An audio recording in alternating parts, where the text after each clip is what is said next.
I'm sure you've heard by now that by investing today, you could become a millionaire in the future. But if you clicked on this video, it's probably because you're confused and overwhelmed and have no idea where to begin. If that sounds like you, you're in exactly the right place. Hi, my name is Charismatic Chris, and I'm here to tell you the beginner strategies of exactly how to start and what to invest in. I was in your shoes not too long ago, having no idea what to do, what to invest in, what do I even do with the stock market, and how to make money. And after following these strategies that I'm about to share with you in this video, I've seen tremendous growth. So let's get into it. In this video, I'm going to share the top 5 investment strategies for beginners to set you up for success. First off, start with index funds. They're perfect for beginners because they're low cost, low maintenance, and hands off, and you don't need to understand the stock market and what stocks, beta, all of these different terms, because it's already diversified. You're essentially owning a small part of every single company in the S&P 500 by just holding on to one single index fund that diversifies it for you. And historically, it's given around 8 to 10% returns every year looking over the long term. Some great examples to help you get started with or to look into are VTI from Vanguard or VOO, also from Vanguard. These are 2 different variations. One is the total stock market and one matches the S&P 500, depends on what you're looking for. They also have super low expense ratios, so you're not going to be paying that much in fees. Some other options, if you own a Fidelity account, for example, are FZROX, which is FZROX. Fidelity actually has 4 different mutual funds / index funds that are completely 0% expense ratio, meaning they don't take any fees for you to buy it.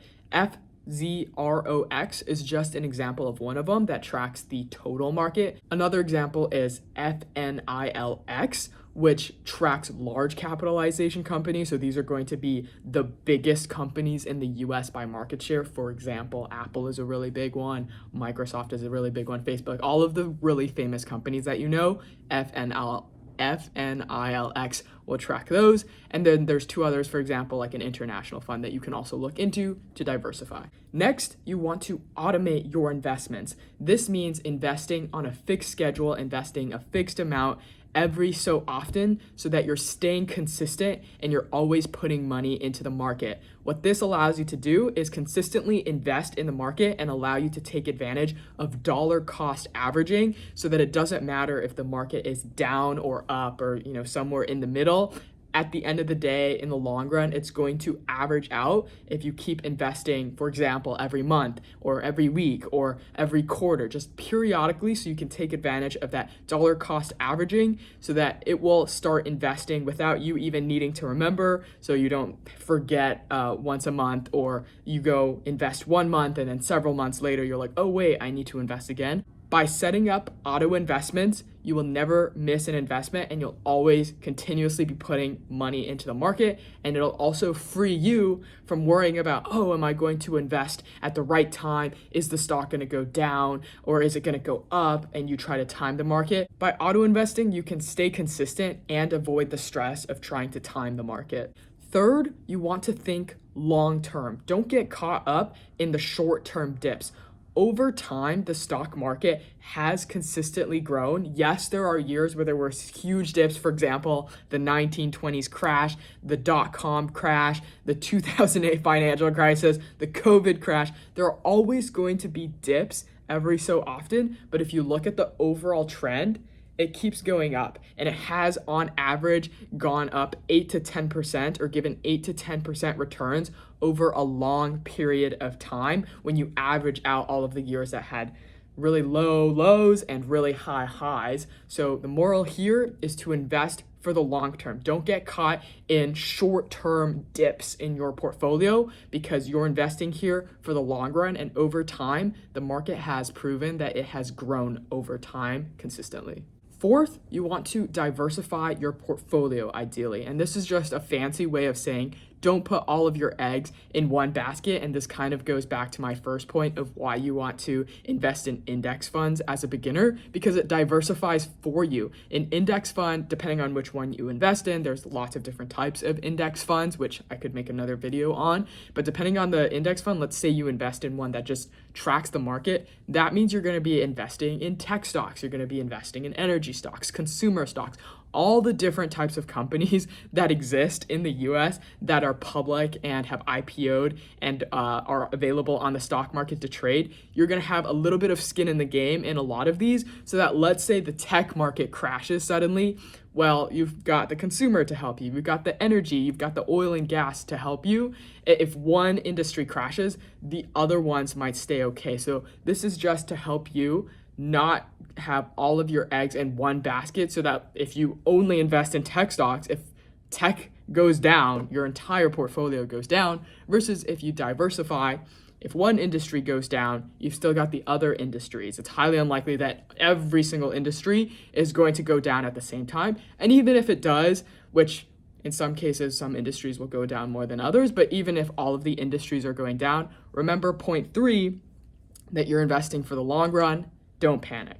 The other part of this diversification piece is not only within stocks that you want to diversify, so this could mean buying different kinds of stocks if you're a little bit more advanced once you get to that point, or buying index funds, you're already diversified. This is also outside of stocks to have different asset classes as well.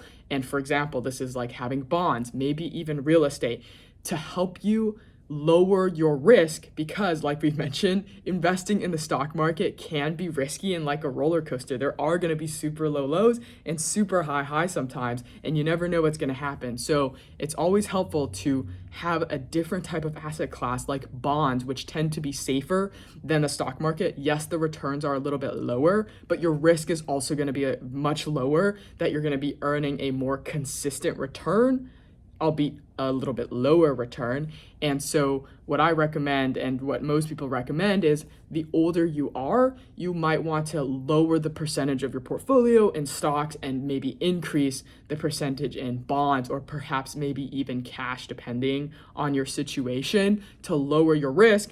Because the older you are, maybe you don't have time for the stock market to go back up. So those are things to keep in mind. Diversification within stocks, but then outside of stocks, diversification of the entire portfolio depending on your risk profile. If you're a younger person, you could potentially have 100% of your portfolio in stocks, because you have, again, point 3, you have a long horizon, you have that long-term investment in mind, so that over time you can realize those gains that the stock market has consistently shown. And finally, the 5th point is to keep learning. Knowledge is really key. You want to make sure you're updated on current events. Read the news, see what the economy is doing. The more you understand investing, the better you're going to do. Read investing books. Follow your favorite finance YouTubers. Hopefully I'll become one of them, or I already am, which is great. Subscribe if you haven't, like if you haven't already. But the more knowledge that you can get, the better understanding you have of the market, the better decisions that you can make when you're investing in the stock market. So always be learning. Now, a quick warning about a common pitfall. Don't let your emotions get in the way. Hopefully they won't with these 5 tips that I just told you. But again, the stock market is such a roller coaster. But remember the goal. You're investing for the long term. Don't let short-term dips affect your emotions. Keep your eye on the ball. It's for the long term. Auto invest.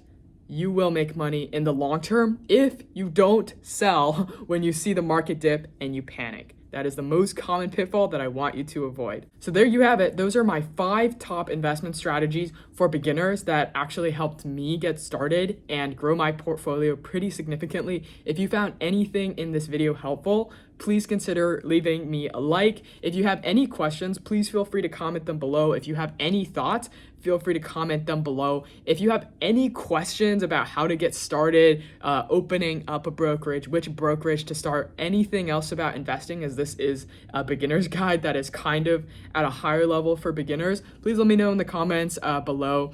If you enjoyed this video, if you like me, please consider subscribing. It would help me a lot. But otherwise, thank you for watching, and I hope to see you in the next one.